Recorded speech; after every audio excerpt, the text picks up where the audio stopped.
शिकार। नैना और नवीन के रिलेशनशिप को आज 2 महीने हो चुके थे और वो लोग डेट पे आए थे। मेरे लिए Singapore noodles with hot and sauce shop और मैडम के लिए ट्रिपल सेचुन राइस। Okay sir. अरे वाह, अब तो तुम्हें मेरी पसंद भी पता है। हाँ मैडम, क्यों ना हो। अब हमारे रिलेशनशिप को 2 महीने जो हो गए हैं और अब तक तुमने मुझे वो नहीं दिया जो मुझे चाहिए। अच्छा, और वो क्या है? एक किस। आसपास के लोग सुन रहे हैं। सुनने दो, मुझे क्या, मुझे तो एक किस चाहिए। अरे बेशरम, अब चुप बैठो, वेटर आ गया। नैना और नवीन ने हंसते खेलते डिनर किया। आज वो लोग बहुत खुश थे। नवीन नैना को ड्रॉप करने उसके घर गया। Bye, see you. अरे बस ऐसे ही रूखा सूखा बाय। और क्या? किस ना सही, कम से कम घर बुलाकर एक कॉफी तो पिला दो। ठीक है, चलो तुम भी क्या याद रखोगे। जब नैना किचन में कॉफी बना रही थी, नवीन घर देख रहा था। उसकी नजर लड़कों के कपड़ों पर पड़ी। ये लो तुम्हारी कॉफी। नैना, यहाँ और कोई भी रहता है क्या? ये लड़कों के कपड़े? हाँ, मेरा भाई, वो कभी कभार ही आता है। तुमने बताया नहीं, तुम्हारा कोई भाई भी है? बताना भूल गई होंगी। तुम कॉफी पियो। नैना ने कॉफी के कप्स नीचे रखे और नवीन ने नैना की कमर पकड़ ली और फिर उसके नजदीक गया और नैना को किस किया। नैना को जैसे झटका लगा, उसने नवीन को धक्का दिया और बाथरूम में चली गई। नवीन बाथरूम का दरवाजा खटखटाने लगा। अरे नैना, इसमें बुरा क्यों मान रही हो? तुम तो मेरी गर्लफ्रेंड हो। और बस तभी नैना ने दरवाजा पटका। इतना गुस्सा? मेरी बहन को किस करता है हरामखोर। नैना ने लड़कों वाले कपड़े पहने हुए थे और उसने नवीन का गला पकड़ लिया। नैना, नैना, ये क्या हो गया तुम्हें? नैना! और बस तभी नैना बेहोश हो गई। नवीन के कुछ समझ में नहीं आ रहा था कि क्या हो रहा है। उसने बेहोश नैना को बेड पे लिटा दिया और उसके होश में आने का इंतजार करने लगा। कुछ घंटे बीत गए और नैना को होश आ गया। नवीन, तुम यहाँ अब तक? तुम्हारे होश में आने का इंतजार कर रहा था।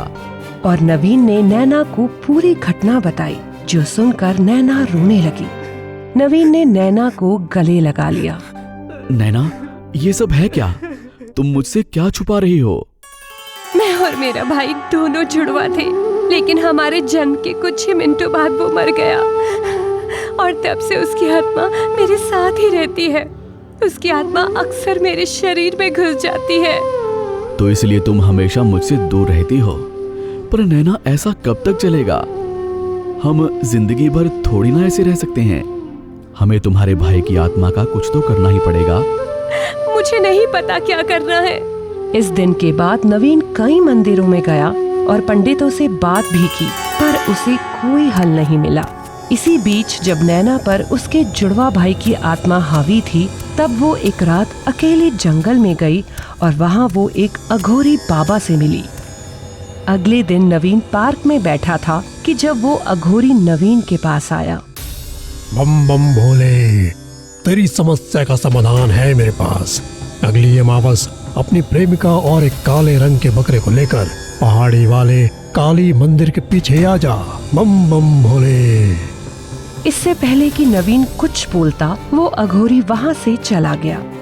शायद भगवान खुद मेरी मदद करना चाहते हैं। ये सोचकर नवीन खुश हो गया और वो नैना को मिलने उसके घर पहुंचा। नवीन ने जैसे ही बेल बजाई तो वो नैना का रूप देखकर डर गया। अंदर आजा। नवीन डरते हुए अंदर आया। मुझे पता है तू अघोरी से मिला है। अच्छा है, मैं भी अब नैना के शरीर में नहीं रहना चाहता। आखिर ये एक लड़की है और मैं एक मर्द। मैं तेरे साथ जरूर आऊंगा। और एक बार फिर नैना बेहोश हो गई। नवीन ने वापस नैना को बेड पे लिटा दिया और उसके होश में आने का इंतजार करने लगा। जब नैना को होश आया तो नवीन ने उसे अघोरी के बारे में बताया, जिसे सुनकर नैना खुश हो गई और नवीन को गले लगा लिया। I love you Naveen, I love you too Naina. अगली अमावस को नवीन नैना और एक काले रंग के बकरे के साथ पहाड़ी वाले काले माता के मंदिर के पीछे गया। वहाँ उसने देखा कि अघोरी पहले से साधना में लीन था। बम बम भोले, मैं तुम्हारा ही इंतजार कर रहा था। बम बम भोले, अब इस लड़की को उस पेड़ से बांध दो और उस बकरे को मुझे दो। नवीन ने बकरे की रस्सी अघोरी को थमाई और नैना को पेड़ से बांधने लगा। तुम डरो मत, सब ठीक हो जाएगा। जल्दी करो, समय निकला जा रहा है। नैना को बांधकर नवीन थोड़ा दूर खड़ा हो गया। अघोरी ने अपने मंत्र बोलने शुरू कर दिए। जैसे जैसे अघोरी अपने मंत्र पढ़ रहा था, वैसे वैसे नैना तड़प रही थी। हवा तेज हो गई, पत्ते और मिट्टी हवा के साथ बहने लगे और अचानक नैना ने अपनी आंखें खोली। हे घोड़ी, अब मुझे जल्दी आजाद कर। जरूर, पर तुझे तेरा वादा याद है ना? हे घोड़ी, तुझे जो आत्मा की शक्ति चाहिए मैं तुझे दे सकता हूँ, पर पहले तू मुझे आजाद करेगा। तेरी जैसी दुष्ट आत्मा पर कैसे यकीन कर लूं? ठीक है, जैसे ही तू मुझे उस लड़के के शरीर में डालेगा, मैं तुझे उसकी आत्मा दे दूंगा।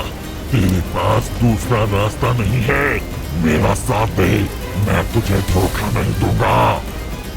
ठीक है, शायद तेरी वजह से मेरी बरसों की तपस्या पूरी हो जाए और मुझे वो शक्ति मिल जाए जिसकी मैं तलाश में हूँ। अब अघोरी ने मंत्र पढ़े और अपने सामने रखी हुई हड्डी से नैना की ओर इशारा किया। ओम ब्रह्म कृप धिम, ओम ब्रह्म कृप धिम, ओम ब्रह्म कृप धिम। मंत्रों का जाप करते करते अघोरी ने जैसे ही वो हड्डी थोड़ी सी हिलाई, वो आत्मा नैना के शरीर से अलग हो गई।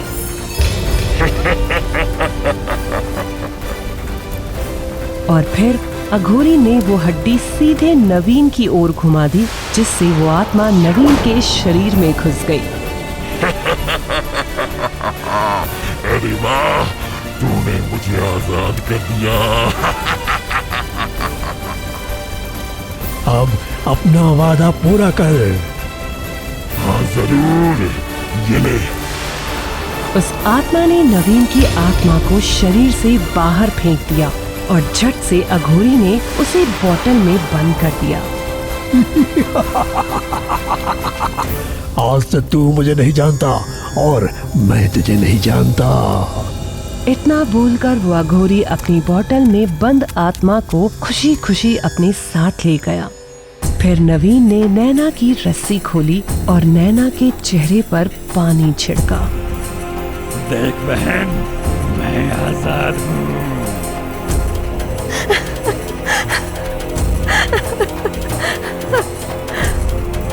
अब तो क्यों रो रही है? ये खुशी के आंसू है भैया। इतने सालों से हम एक साथ कैद थे, आखिर हम दोनों को आजादी मिल ही गई।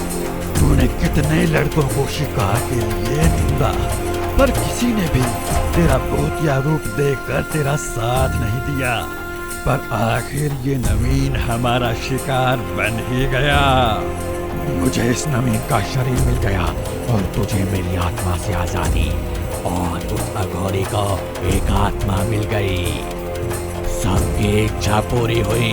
आज से तेरे और मेरे रास्ते अलग। अब तू अपनी जिंदगी जी और मैं अपनी।